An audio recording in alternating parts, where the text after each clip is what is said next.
Buongiorno Juventini et Juventine. Reprise de l'activité de la Juventus hier, donc reprise aussi des vidéos. J'espère que vous avez passé un bon week-end, une bonne Pâques, suivant ce que vous fêtez. Je vais faire aujourd'hui un peu une vidéo mash-up de tout ce qui se passe en ce moment, des choses qui sont à prévoir dans la semaine. On va essayer un peu de faire un condensé vu qu'on ne s'est pas parlé pendant 2 jours. Voire 3, je sais plus. Dans tous les cas, comme vous le savez, c'est vos interactions avec la vidéo qui rendent les vidéos plus visibles sur YouTube. Donc, je vous invite à liker et commenter. Ça vous prend vraiment 3 secondes. Et si vous n'êtes pas inscrit à la chaîne, je vous invite à le faire. Si vous cliquez en plus sur la cloche et que vous mettez toutes les notifications, vous serez mis au courant de toutes mes prochaines vidéos, les prochains lives. On se voit jeudi régulièrement pour le match d'Europa League. Oh, alors, allons-y, disons chronologiquement. J'ai bien apprécié les mots de notre dirigeant Calvo avant le match là sur Juventus. Il avait annoncé que la Juve aurait fait recours pour l'histoire de la fermeture de la curva sud pour Juventus-Napoli. Chose qui a été faite aujourd'hui, mais on en parlera plus avant dans la vidéo. En fait, on va toucher tellement beaucoup d'arguments que je vous conseille de rester jusqu'à la fin. Limite, vous mettez vitesse 1.25, 1.50, comme ça va plus rapidement. Et donc, il a mis en avant, en fait, les points que nous tous, Juventini, nous mettons en avant en ce moment sur les réseaux sociaux, quand on nous charrie, etc.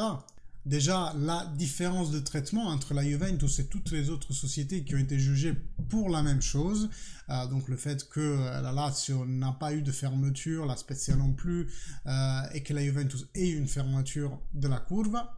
Il a mis en avant que la Juventus a quand même réagi hyper rapidement. Il a déjà donné le DAS pour donc l'interdiction à vie pour un tifoso et l'interdiction pendant quelques années à un tifoso qui était mineur. Et donc ça devait valoir comme argument atténuant en phase de jugement, ce qui n'a pas été le cas, et donc la Juventus l'a reporté. Et ensuite, la dernière chose un peu moins grave, mais en fait il n'y a pas d'étanchéité entre la Coppa Italia et le campionato, parce que la Coppa Italia, les tifosi qui sont là et qui ont été là et qui ont fait ces choses racistes-là ne sont pas les mêmes qui viennent en campionato, parce que là, ils ont l'abonnement et que donc c'est vraiment injuste de punir en gros les gens, les habitués, pour des gens qui sont venus là peut-être une fois. Bon, nous on le dit toujours, hein, mais il n'y a aucun journal, aucun journaliste, on en parle seulement les gens qui étaient là, et moi je l'ai entendu au moins de 4-5 sources fiables qui étaient au stade. Mister Gatta, Massimo Zampini, aujourd'hui aussi Emilio Targia de Radio Radicale qui était là. Il y a eu des chants contre l'Aisel dans la tribune, dans la curva, dans le virage de la Lazio, et ça personne n'en parle, et c'est vraiment dénigrant pour les morts qu'il y a eu dans cet événement là. Donc voilà, toujours à double sens. En tout cas, comme je vous disais, la Juventus a présenté aujourd'hui le recours et on aura des nouvelles d'ici le 14. Donc avant le match, bien entendu avant le match, on saura si oui ou non la vente des billets peut démarrer et tout ça, après il y a la logistique qui va se mettre en place, etc. Post-match Juventus-Lazio, et aussi les mots d'Adrien Rabiot. Il a dit qu'on a fait une première mi-temps inconcevable, vergognosa, vraiment honteuse. Et donc, c'est des mots forts de quelqu'un qui a su prendre vraiment son importance dans le vestiaire, mais aussi chez les tifosi. D'ailleurs, quand on lui pose la question, il dit maintenant vous êtes un peu la mascotte des tifosi, on vous aime bien. Et lui, il nous lance quand même une petite pique en disant... Oui, ça n'a pas été toujours le cas. Donc, il a su conquérir les tifosi. Malgré cela, enfin, moi, mon opinion, c'est que si avant il faisait mal, c'est normal qu'on ne le porte pas dans notre cœur. Maintenant, effectivement, vu les chiffres qu'il a su produire cette année, on a commencé de plus en plus à l'apprécier. C'est normal. Bon, Romeo Agresti nous reporte que l'entente avec Adrien et son entourage est très nette et très calme et posée.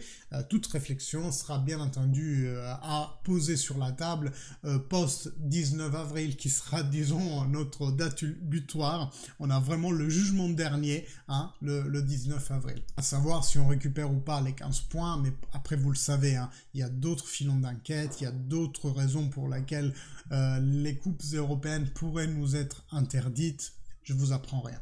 En tout cas, quelqu'un me l'a demandé dans les commentaires. J'essaierai un peu de faire une vidéo récap d'ici le 19. De toute évidence, j'ai pas le choix, peut-être ce week-end. Et il y a aussi la surprise qui attend. J'ai pas encore eu le temps, mais tout ça, c'est un chantier.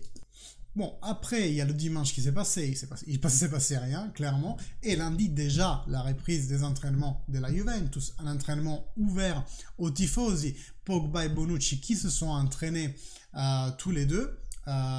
Et après, un beau moment, je trouve, de partage entre tous les joueurs et leurs familles. Ils ont fait une espèce de grillade à la Cantina. C'est un repas commun avec toutes les familles. J'ai trouvé ça vraiment, vraiment super. Et Leandro Paredes n'était pas présent. Après, ce matin, Gazette dello Sport a reporté un bruit de couloir, mais qui trouve ses confirmations par rapport à certains autres événements, et on va un peu essayer de relier les petits points ensemble. Donc, Leandro Paredes n'a pas participé. Pourquoi? Tout est parti d'un contraste de jeu pendant l'entraînement de Paredes sur Szczęsny, un contraste beaucoup trop dur pour un simple entraînement. Szczęsny lui a dit quelques mots, Allegri est intervenu assez rapidement parce qu'en plus il y avait les tifosi dans cet entraînement-là. Et après, nous dit la Gazzetta dello Sport, et Fabiana Della Valle, même si on n'aime pas Gazzetta dello Sport, Fabiana Della Valle, c'est quand même quelqu'un d'assez fiable, nous dit qu'il y aurait eu, ça aurait chauffé vraiment entre Paredes et Allegri dans les vestiaires. Paredes aurait reproché à Massimiliano Allegri son peu d'utilisation et d'autres membres du vestiaire seraient intervenus pour apaiser la situation. Donc voilà, c'est clair que Paredes c'est un peu, enfin, il se dispute avec tout le monde les gars. S'il se dispute avec les adversaires, déjà ça nous porte préjudice parce qu'après il se prend des cartons rouges, mais si en plus il commence à foutre la merde dans le vestiaire, ça le fait pas du tout. Et heureusement, on va dire que s'il y a une bonne nouvelle du fait d'être sorti de la Champions League, et c'est la seule bonne nouvelle, vous vous doutez bien, c'est que cela n'a pas obligé la Juventus à acquérir à titre définitif Paredes. Il y avait cette condition. Vu que la Juventus n'a pas passé la phase de poule de Champions League, l'obligation est devenue option, et donc je pense que on va faire un beau package, et un beau colis, et on va le retourner vite fait en direction de Paris. S'il y a besoin de quelques gars pour le réceptionner, je suis partant. Donc, à la réponse, est-ce que Paredes va quitter la Juventus à la fin de saison? La réponse est Paredesi. Pour faire un petit jeu de mots pour ceux qui parlent italien, on dirait que oui, Paredesi. Un peu avec un accent romain d'ailleurs, c'est pas totalement de l'italien. Et tant mieux parce qu'on a un jeune qui est vraiment sur le tremplin de sa carrière et qui est en train de très bien faire en ce moment en Serie A. C'est Rovella qu'on a dû céder en début de saison justement pour avoir de la place pour Leandro Paredes. Mauvaise pioche les gars, on aurait dû garder Rovella même s'il y avait quelques caractéristiques un peu différentes. Et de toute façon, Romeo Agresti nous reconfirme, vous voyez, il y a beaucoup de choses. Romeo nous reconfirme que, à part les externes, où il va falloir remplacer Alexandre d'un côté, Cuadrado de l'autre, et un peu revoir un peu comment on se met pour la saison prochaine. Est-ce qu'on va faire 4-3-3? Est-ce qu'on va rester 3-5-2? Bref, à part les externes, il n'y aura pas beaucoup de mouvements. La ligne directrice de la Juventus, c'est de rester plus ou moins avec l'effectif actuel. Donc, tout faire pour garder Vlahovic, ça va dépendre aussi de sa fin de saison et de sa volonté. Bien entendu, retenir Di Maria et je pense aussi viser fortement sur retenir Rabiot. Parce que si Rabiot part et que tu dois le remplacer avec un top player du même niveau au moins, pensons à Milinkovic-Savic, tu aurais quand même une dépense par rapport à sa fiche. Donc, mettons 40 millions pour Milinkovic-Savic. Et en plus, il irait percevoir plus ou moins le même salaire, 7 millions, mais sans decreto crescita. Alors qu'avec Rabiot, tu as une solution, entre guillemets, fait maison. Éventuellement, tu peux même te permettre de donner 10 millions à sa maman, comme, vous savez, les frais qu'on paye aux agents quand on fait un mercato, parce que de toute façon, il les toucherait si Adrien Rabiot va paramètre 0 chez une autre équipe. Donc, je trouve que c'est même normal de les payer. Et en tous les cas, ça serait quand même économiquement, une solution à moindre coût que d'aller chercher un Milinkovic-Savic, etc. Après, si Rabiot reste pas, j'espère vraiment qu'on va viser, entre guillemets, un top player en devenir, qu'on trouve le nouveau Kvaratskhelia, qu'est-ce que j'en sais, quelque chose comme ça. Oh, et dans notre résumé, on est déjà arrivé à lundi de Pâques.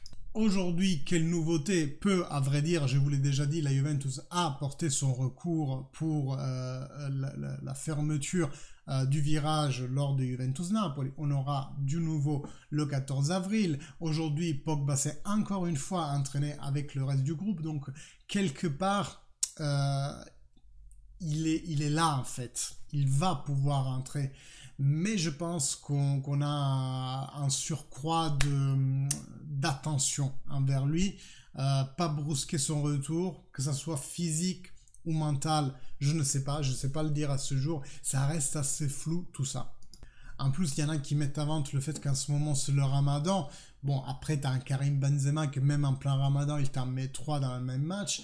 Mais venant d'une blessure, Ramadan, pas au top physiquement, donc même dans une période où athlétiquement il faut monter en charge très vite pour rattraper la condition physique des autres, peut-être qu'effectivement là le Ramadan tu le sens plus que si tu es pratiquement déjà en forme. Je sais pas comment ça marche, hein. Je suis pas diététicien ou voilà, préparateur athlétique.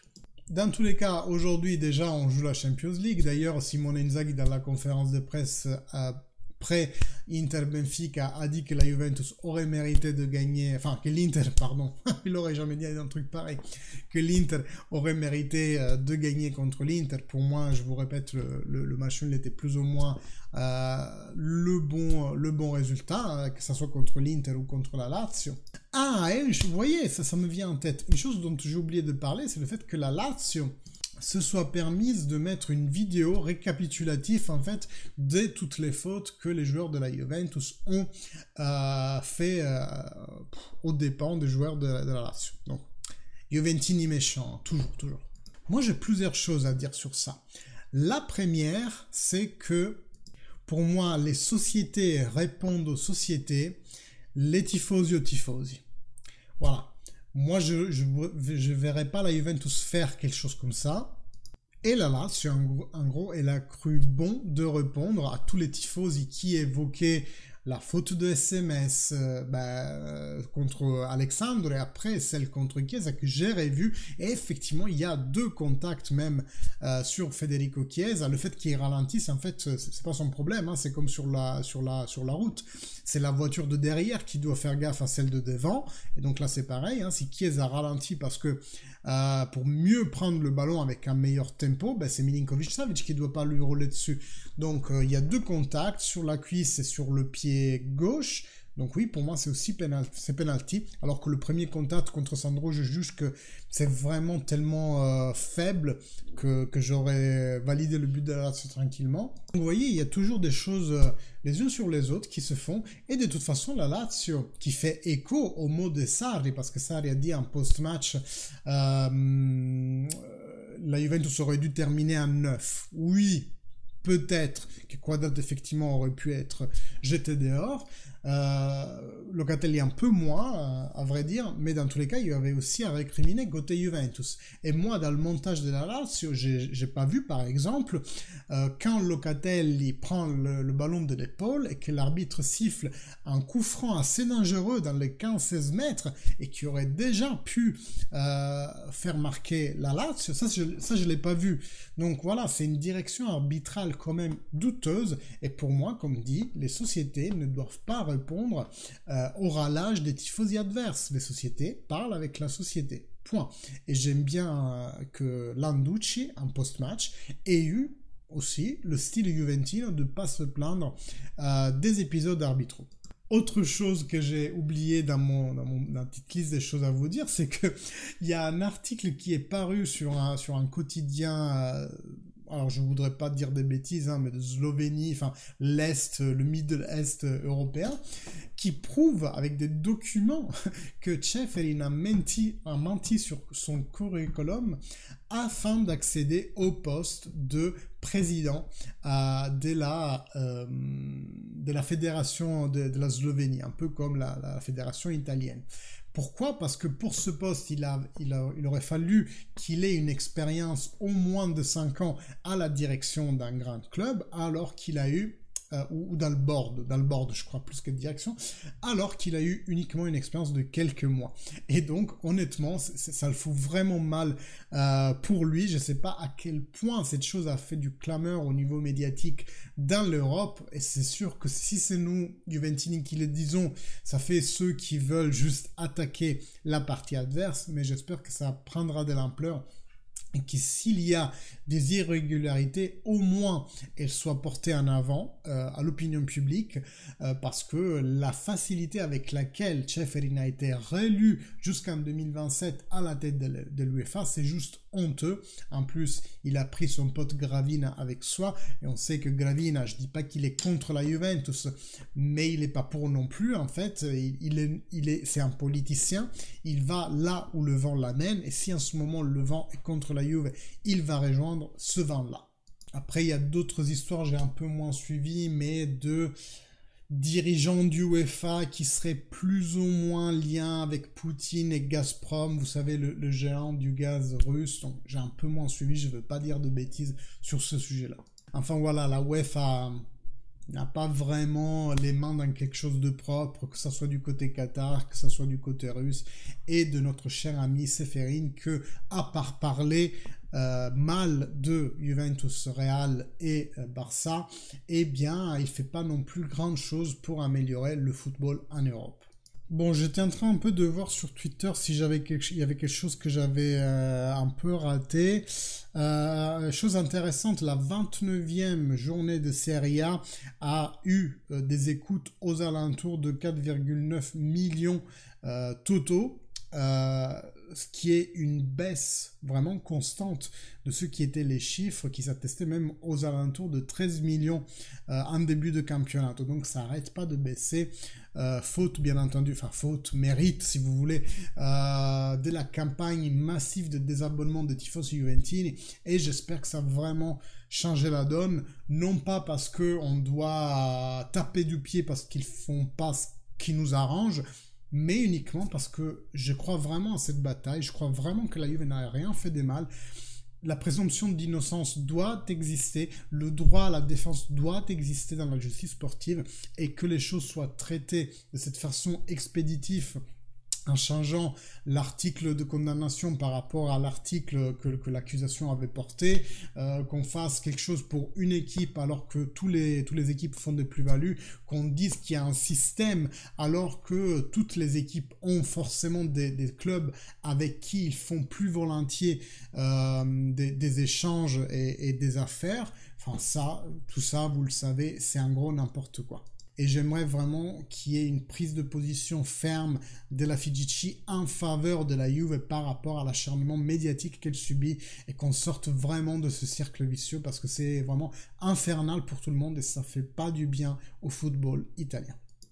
L'autre nouvelle, et ça vraiment c'est la fermeture on va dire, c'est que ce soir la Next Gen a un rendez-vous très important, parce qu'il s'agit là de gagner un trophée, et que Ealing Junior, Barranechea et qui d'autre, Soulé, seront titulaires ce soir, donc potentiellement pas disponibles à jouer contre le Sporting, même être à disposition sur le banc.